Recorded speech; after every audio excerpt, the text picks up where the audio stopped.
Hello everyone. आज हम start करने वाले हैं बैंक रिकन्सिलेशन, जो अपना 6th चैप्टर है। तो चलो देखते हैं बैंक रिकन्सिलेशन क्या होता है। बैंक रिकन्सिलेशन, रिकन्सिलेशन मतलब चेक करना। ठीक है, क्या चेक करना होता है? जो एक बिजनेस होता है, फर्म होती है, तो वो क्या, उसके अकाउंटेंट जो रहते हैं वो क्या करते हैं, कैश बुक प्रिपेयर करते हैं। कैश बुक भी दो कॉलम होता है, मतलब कैश बैंक बैंक कॉलम और कैश कॉलम। आज हम इस चैप्टर में कैश कॉलम के बारे में नहीं चर्चा करने वाले हैं, हम बैंक कॉलम के बारे में चर्चा करने वाले हैं। क्या होता है, अकाउंटेंट कैश बुक प्रिपेयर करता है, उसमें से जो बैंक कॉलम में जो ट्रांजैक्शन होते हैं वो, और बैंक में जो फर्म का जो अकाउंट होता है, तो बैंक भी अपना एक रिकॉर्ड रखती है। जिस भी फर्म का अकाउंट है बैंक में, सपोज एसबीआई में है फर्म का अकाउंट, तो एसबीआई वाले भी क्या करते हैं, अ, अ, एक बुक मेंटेन करते हैं, उसको हम पासबुक बोलेंगे। मतलब जो बैंक के रिलेटेड जो ट्रांजैक्शन है, बैंक भी रिकॉर्ड करेगी और बिजनेस भी रिकॉर्ड करेगा। तो उन दोनों में कभी कभी डिफरेंसेस आ जाते हैं, तो वो चेक करना मतलब बैंक रिकन्सिलेशन स्टेटमेंट बोलते हैं, उसको बैंक रिकन्सिलेशन स्टेटमेंट बोलते हैं। अभी आपने देखा कि अभी मैंने बताया कि कैश बुक फर्म प्रिपेयर करती है और पासबुक बैंक प्रिपेयर करता है। इसके 1 मिनट में आपको शो करती हूँ।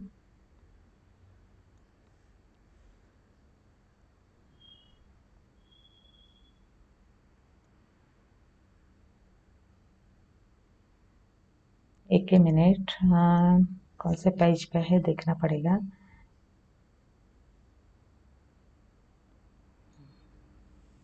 ये देखो, आपके बुक में लिखा है in the books of business. मैंने अभी भी बोला कि बिजनेस जो है, in the books of business वो कैश बुक रिकॉर्ड करती है, और बैंक क्या करती है, प्रिपेयर पासबुक। पासबुक प्रिपेयर करती है, उसमें बिजनेस का अकाउंट रहता है। ठीक है, अभी ये कैश बुक, यहाँ पे डेबिट साइड रिसीट साइड है और क्रेडिट साइड पेमेंट साइड है, लेकिन पासबुक में क्या है, डेबिट साइड पेमेंट साइड है और क्रेडिट साइड रिसीट साइड है। ऐसा क्यों होता है, ये दोनों डिफरेंस क्यों होते हैं?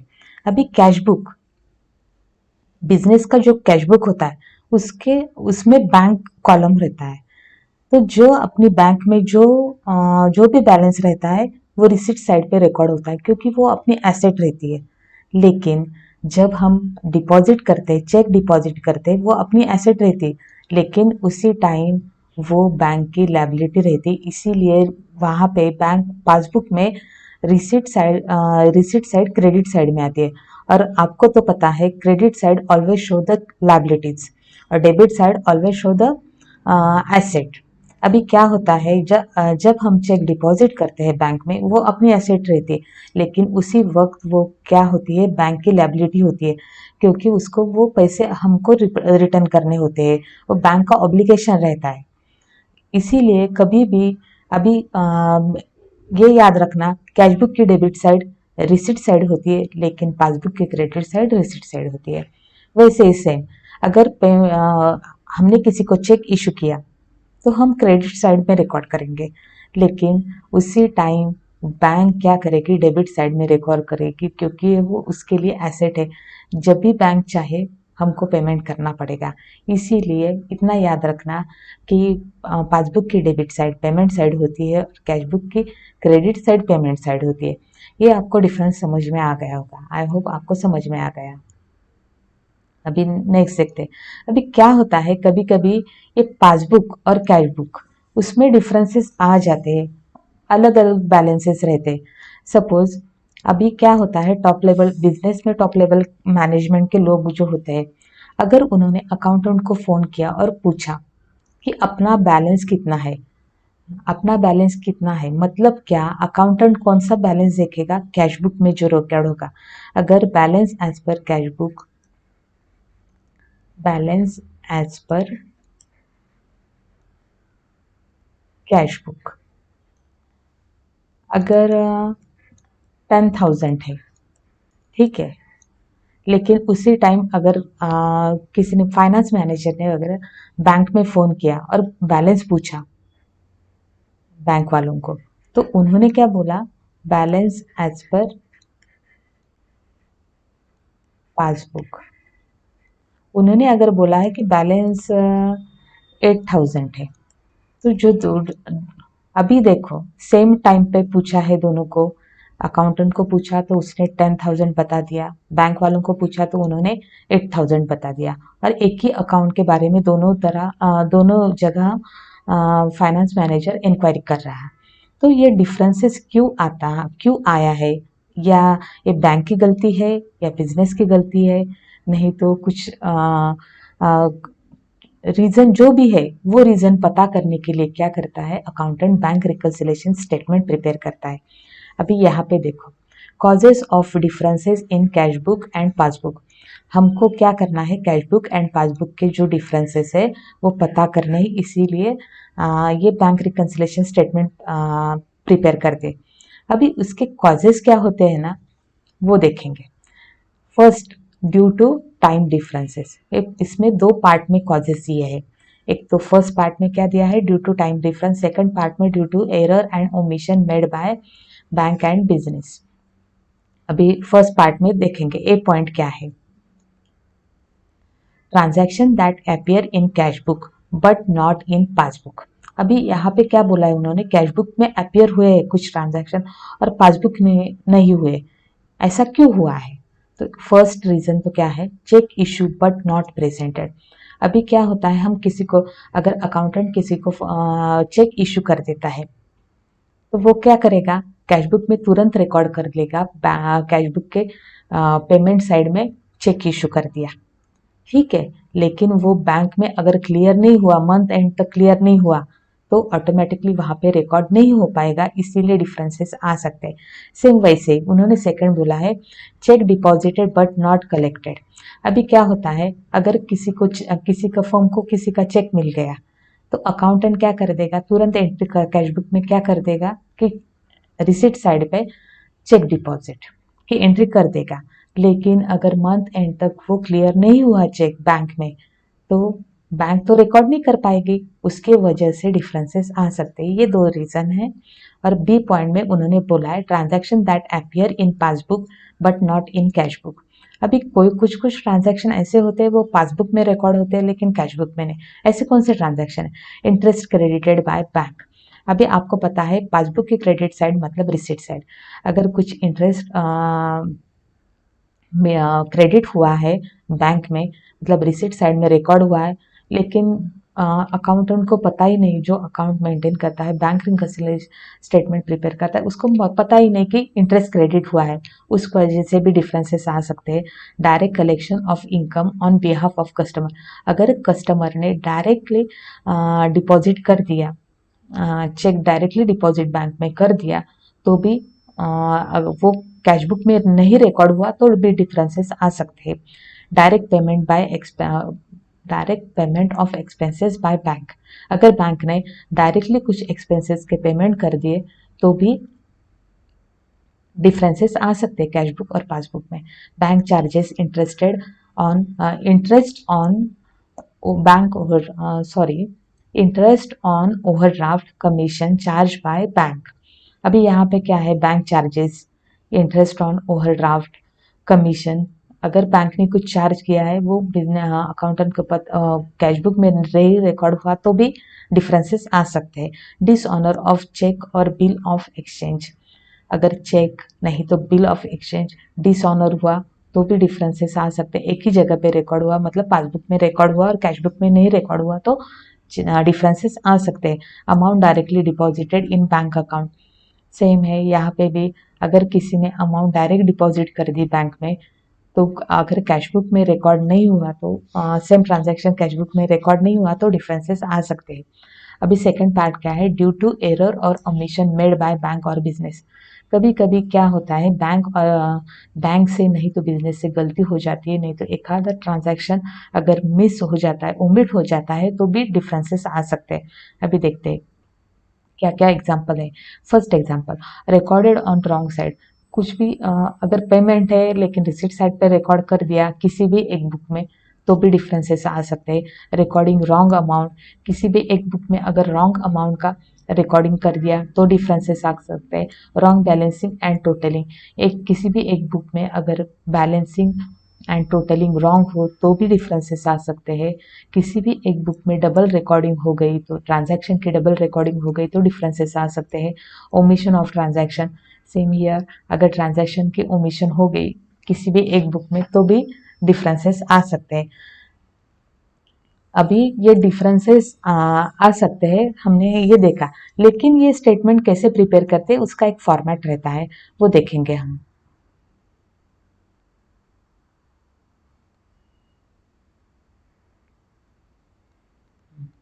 अभी देखो यहाँ पे आपको दिया है specimens of bank reconciliation statement, ठीक है। ऊपर लिखेंगे bank reconciliation statement as on, जो पीरियड बताया है सपोज अगस्त का है तो 31 अगस्त जो डेट है वो लिखेंगे, ठीक है। फिर यहाँ पे एक कॉलम पर्टिकुलर का होता है, दो कॉलम अमाउंट के।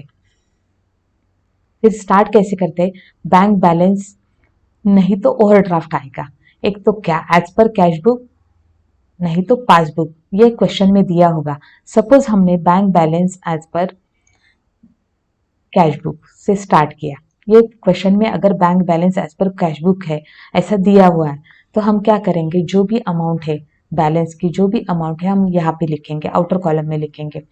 फिर उसमें कुछ आइटम ऐड करने पड़ते हैं, और जो ऐड करते हैं आइटम तो वो सब ट्रांजैक्शन की अमाउंट हम इनर कॉलम में लिखेंगे और इसके टोटलिंग आउटर कॉलम में लिखेंगे। फिर ऊपर का जो बैलेंस है उसमें ये बैलेंस ऐड कर देंगे, जो भी अमाउंट आएगा उसमें से हम क्या करेंगे, less reason which would decrease the balance of the other book. अभी जो भी रीजन है उसके वजह से अगर अदर बुक का बैलेंस कम हो रहा है तो वो लेस करेंगे, 1 2 3 जो भी है ट्रांजैक्शन वो लिखेंगे। सेम अगेन हम अमाउंट इनर कॉलम में लिखेंगे और उसकी टोटलिंग आउटर कॉलम में लिखेंगे। फिर ऊपर का जो टोटल आया है वो बैलेंस और उसमें जो ट्रांजैक्शन ऐड करने हैं वो ऐड करके जो टोटल आया है उसमें से ये लेस करेंगे। और फिर जो अमाउंट बैलेंसिंग फिगर आएगी उसको हम क्या करेंगे, balance as per passbook. Start कहाँ से किया था, balance as per cash book, तो एंड कहाँ पे करेंगे, balance as per passbook. Balance और ओवरड्राफ्ट जो भी है वो हम अगर प्रैक्टिकल प्रॉब्लम सॉल्व करते वक्त आपको समझ में आ जाएगा। तो देखते हैं कुछ अपना प्रैक्टिकल प्रॉब्लम।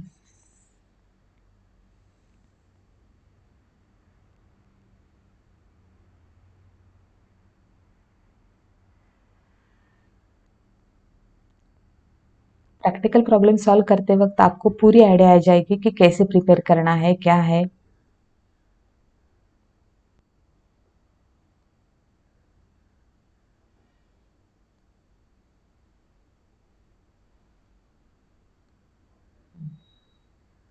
देखिए पेज नंबर 209 पे आ जाइए, वहां पे है प्रैक्टिकल प्रॉब्लम कौन सा है, थर्ड प्रॉब्लम। हम फर्स्ट थर्ड प्रॉब्लम देखेंगे, ठीक है।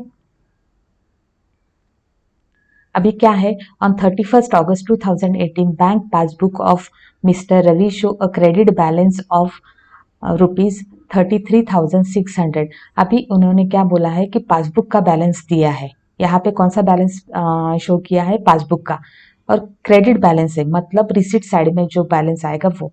अभी क्या करेंगे हम, क्या ऐड करना है, क्या लेस करना है, उसके लिए एक सिंपल तरीका है। इसके लिए हम देखते हैं क्या करना है। पहले तो चलते हैं, अभी क्या करेंगे, एक कैश बुक एंड पासबुक, ये रफ वर्क है सब, इसमें प्रिपेयर कर लेंगे। जो भी जो जहाँ पे रिकॉर्ड नहीं हुआ है वहां पे सिंपली रिकॉर्ड कर देंगे और फिर बाद में रिकंसिलेशन स्टेटमेंट प्रिपेयर करेंगे। तो अभी क्या बोला है कि रवि के बुक में पासबुक में बैलेंस दिखा है क्रेडिट साइड पे, क्रेडिट साइड मतलब अपनी रिसिट साइड, पासबुक की रिसिट साइड। यहाँ पे बैलेंस क्या बोला है,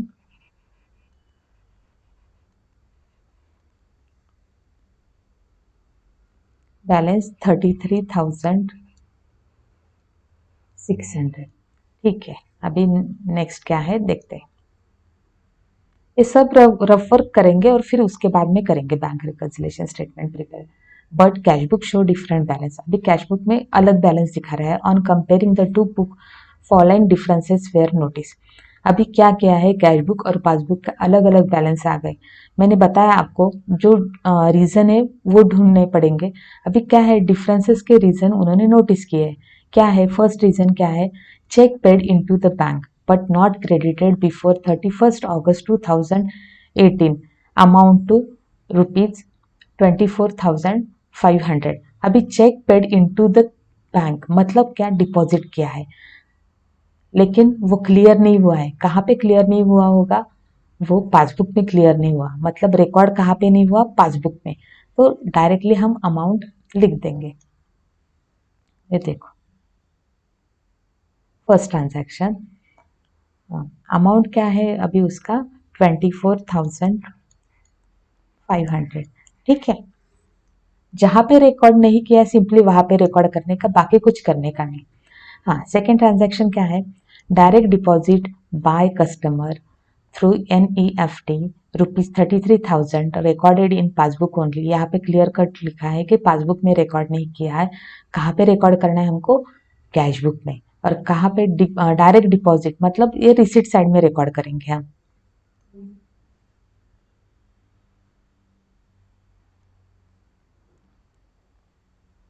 कुछ अमाउंट क्या है, 33,000। ठीक है, अभी थर्ड ट्रांजैक्शन क्या है, cheque issue on 28 August 2018 were presented for payment on 5 सितंबर 2018 अमाउंट टू ₹38,800। अभी यहाँ पे क्या हुआ है, चेक इशू किया है, कब किया है, 28 अगस्त। जब इशू करते हैं चेक तो कैश बुक में रिकॉर्ड हो गया होगा 28 अगस्त को, लेकिन पासबुक में वो मतलब बैंक में कब क्लियर हुआ है, 5 सितंबर को। मतलब इसका मतलब 31 अगस्त तक ये बैंक में पासबुक में रिकॉर्ड नहीं, उसकी वजह से भी डिफरेंसेस आ गए। अभी चेक इशू मतलब पेमेंट साइड पे हमको रिकॉर्ड करना पड़ेगा, किसके पेमेंट साइड पे, पासबुक के पेमेंट साइड पे 38,800। ये ट्रांजैक्शन थर्ड है।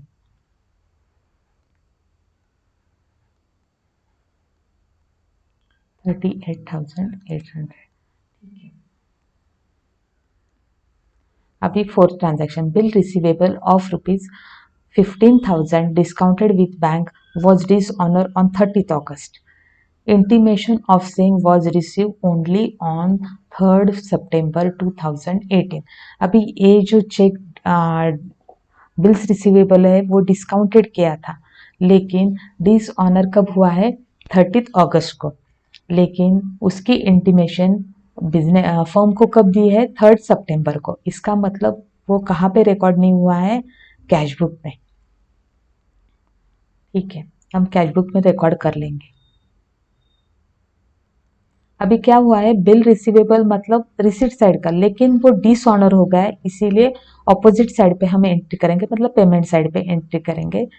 फोर्थ ट्रांजैक्शन, वो बिल्स रिसीवेबल कितने का था, 15,000 का, वो डिसऑनर हो गया, अभी कैश बुक में रिकॉर्ड कर दिया। अभी फिफ्थ ट्रांजैक्शन क्या है, passbook credit side was overcast ₹2,000। अभी पासबुक की क्रेडिट साइड मतलब रिसिट साइड ओवरकास्ट हुई है, मतलब ज़्यादा रिकॉर्ड किया है। तो हम उसको बैलेंसिंग करने के लिए क्या करेंगे, अपोजिट साइड पे रिकॉर्ड करेंगे, मतलब पेमेंट साइड पे 2,000 के रिकॉर्डिंग करेंगे। फिफ्थ ट्रांजैक्शन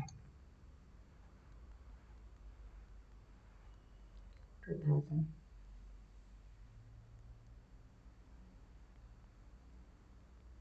अभी सिक्स ट्रांजैक्शन क्या है, bank debited ₹400 for bank charge in passbook but was not recorded in cash book. Clear cut लिखा है कि बैंक चार्जेस है, पासबुक में डेबिट किया है, मतलब पेमेंट साइड पे डेबिट किया है, लेकिन वो कैश बुक में रिकॉर्ड नहीं किया है, तो हम कैश बुक में रिकॉर्ड कर देंगे पेमेंट साइड पे। वो ट्रांजैक्शन कौन सा है, 6 1 है ना, और अमाउंट क्या है, 400।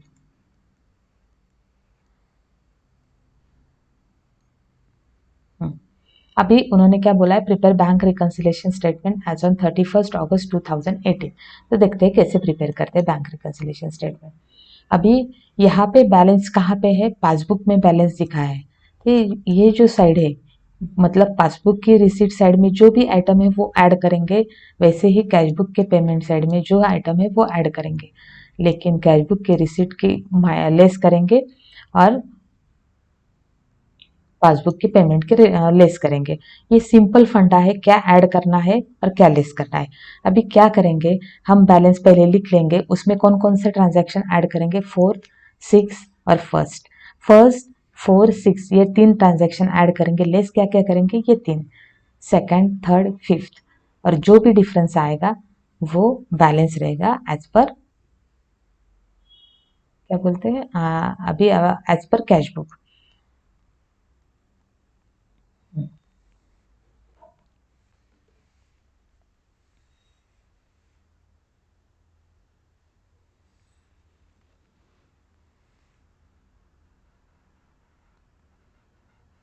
बैलेंस एज पर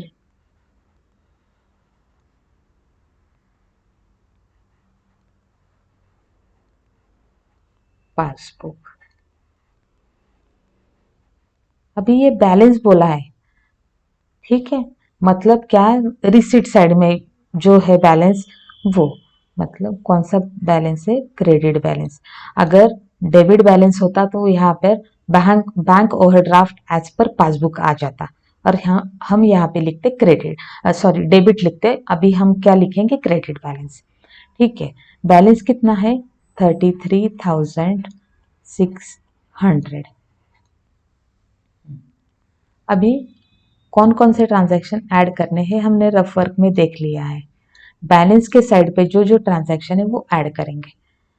ये देखिए, अभी बैलेंस के साइड पे कौन से है, फर्स्ट ट्रांजैक्शन है, और आगे देखते कौन सा है, 4, 6। ठीक है, वो ये तीन ट्रांजैक्शन हम इसमें ऐड कर देंगे।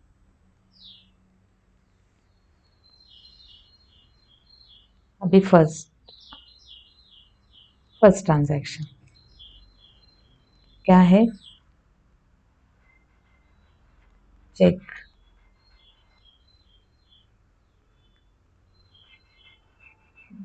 Deposited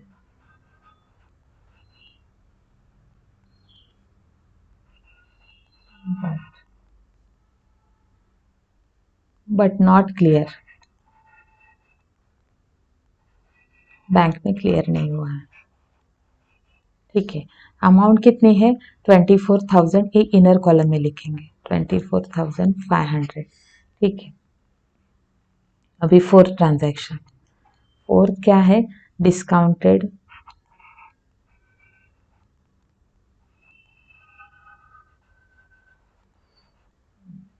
discounted bill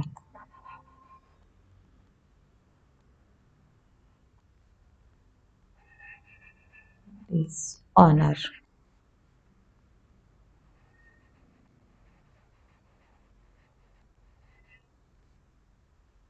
recorded in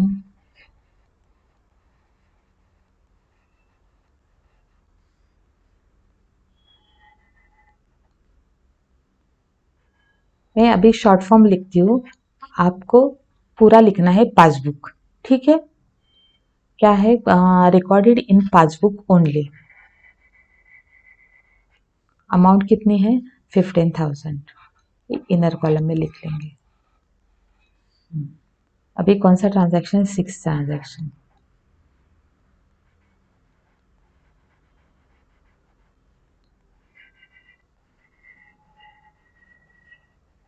charges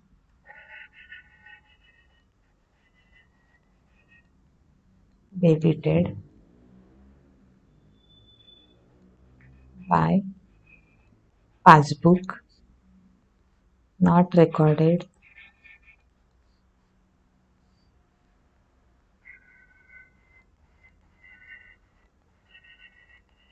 recorded in cash book. ठीक है, अमाउंट क्या है, 400, इस सब के टोटल कर लेंगे और यहाँ हम लिखेंगे क्या है टोटल 39,900। ठीक है, अभी 39,900 प्लस 33,600 तो क्या आता है 73,500। अभी हम इसमें से लेस करेंगे, देखते हैं कौन कौन से ट्रांजैक्शन लेस करेंगे। सेकेंड, थर्ड, फिफ्थ ये ट्रांजैक्शन हम लेस करेंगे।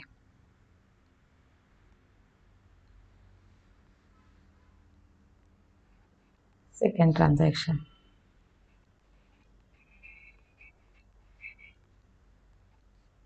Direct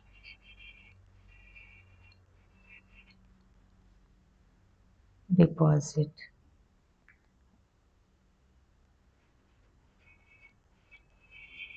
recorded in passbook only। Amount क्या है 33,000। ठीक है, अभी थर्ड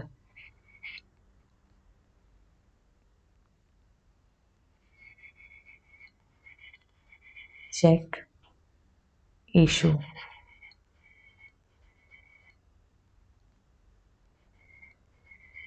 बट नॉट क्लियर।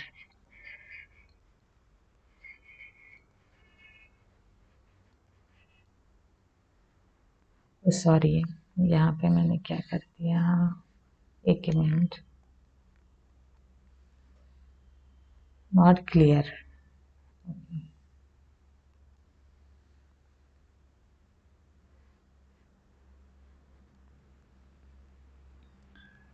कहाँ कहाँ पे थे हम, नॉट क्लियर ना, अमाउंट है उसकी 38,800। ठीक है, अभी fifth transaction passbook credit side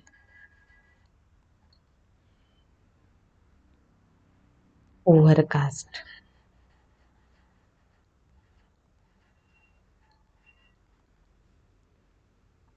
कितने से ओवरकास्ट हुई है 2000 से।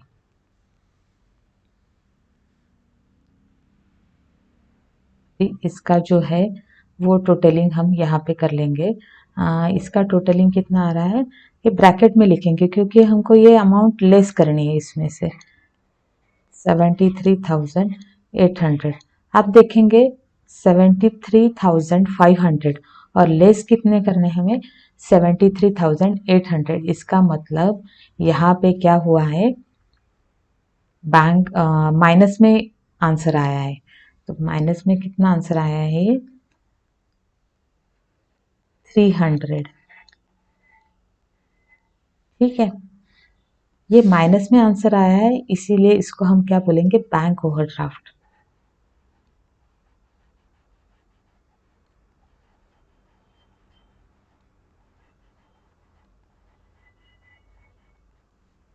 एज पर हमने स्टार्ट किया था पासबुक से, तो एंड क्या कहाँ पे होगा कैश बुक पे।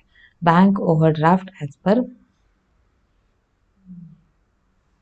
एक मिनट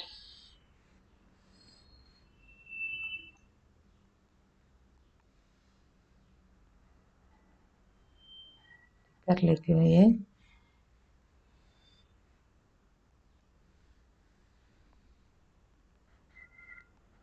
पर कैश बुक, ठीक है। आई होप आपको ये प्रॉब्लम समझ में आ गया होगा और कोई भी डाउट हो तो अगले सेशन में क्लियर हो जाएंगे। तब तक के लिए गुड बाय। और बाकी के प्रॉब्लम भी हम नेक्स्ट लेक्चर में देखेंगे। तो आप जब जैसे जैसे आप प्रॉब्लम सॉल्व करते जाएंगे तब तक वैसे ही आपको आइडिया आ जाएगा या बैंक रिकन्सिलेशन स्टेटमेंट कैसे प्रिपेयर करते हैं और बहुत ईजीएस्ट वे में मैंने बताया। So good bye.